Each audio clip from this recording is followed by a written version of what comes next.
MLA Kadiyam శ్రీహరికి దమ్ముంటే తన పదవికి రాజీనామా చేసి బై ఎలక్షన్స్కు రావాలని కేటీఆర్ సవాల్ విసిరారు. సొంత నియోజకవర్గం కొడంగల్లోనే రేవంత్ రెడ్డికి దిక్కు లేదని, ఇక కడియం శ్రీహరిని ప్రజలు ఊరుకుంటారని ప్రశ్నించారు. రాష్ట్రంలో కాంగ్రెస్ పార్టీకి ఆదరణ ఉందని ఆయన భావిస్తే రాజీనామా చేయాలని అన్నారు. పార్టీ మారిన ఎమ్మెల్యేల విషయంలో తాము సుప్రీంకోర్టుకు వెళ్లామని, 10 నియోజకవర్గాల్లో ఉప ఎన్నికలు రావడం ఖాయమని జోస్యం చెప్పారు.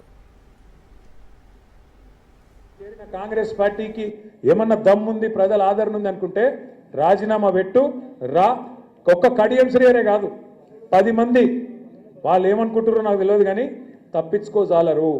సుప్రీంకోర్టులో కొట్లాడుతున్నాం, తప్పకుండా న్యాయం జరుగుతుంది. 10 ఎలక్షన్లు కూడా ఉప ఎన్నికలు వస్తాయి. బరాబర్ గిరిగీసి కొట్లాడాలి. వీళ్ళ సంగతి ఏందో చూపెట్టాలి.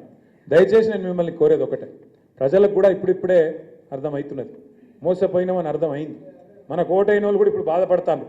ఇక బయటికి చెప్పుకోలేరు ఇమీడియట్గా, కానీ కొద్దిగా టైం పడుతుంది, కానీ బాధపడతాను. కానీ ఇది మంచిదే, మనకు ఇది ఖచ్చితంగా మన మంచికే. ఎందుకంటే ప్రజలకు కూడా తెలిసి రావాలి. అప్పుడప్పుడు గాడిదని చూస్తేనే గుర్రం విలువ తెలుస్తుంది, చీకటిని చూస్తేనే వెలుగు విలువ కూడా తెలుస్తుంది. రేవంత్ రెడ్డిని చూస్తేనే కేసీఆర్ విలువ కూడా ఇలా అర్థమవుతుంది. ఇది వాస్తవం. కేసీఆర్ ఉన్నప్పుడు మంచిగా బ్రహ్మాండంగా పడుతుండే, టంగు టింగు అనుకుంటా మంచిగా రైతు బంధు పడుతుండే.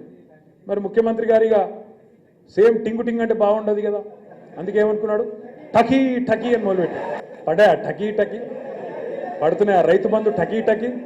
రుణమాఫీ జరిగిందా, టకీ టకీ. కళ్యాణ లక్ష్మి పడుతుందా, టకీ టకీ. ఒక్కటన్నా ఏదన్నా టకీ టకీ ఒక్క కాడ మాత్రం పడుతుంది. ఎక్కడ? ఢిల్లీలో మాత్రం మోగుతుంది టకీ టకీమని. ఇడికెళ్ళి సంచులు మోయాలి, ఢిల్లీలో ముఠ చెప్పాలి, పదవి కాపాడుకోవాలి. గంతే కదా, ఒక్కటే ఉన్నది టకీ టకీ అని దోసుకోవాలి. ఇక్కడ బిల్డర్ల కాడ, కాంట్రాక్టర్ల కాడ, భూముల సెటిల్మెంట్ల కాడ గదే పని. ఏం చెప్తురా 14-15 నెలలకి వెళ్ళి అంటే గది ఒక్కటే పని మాత్రం.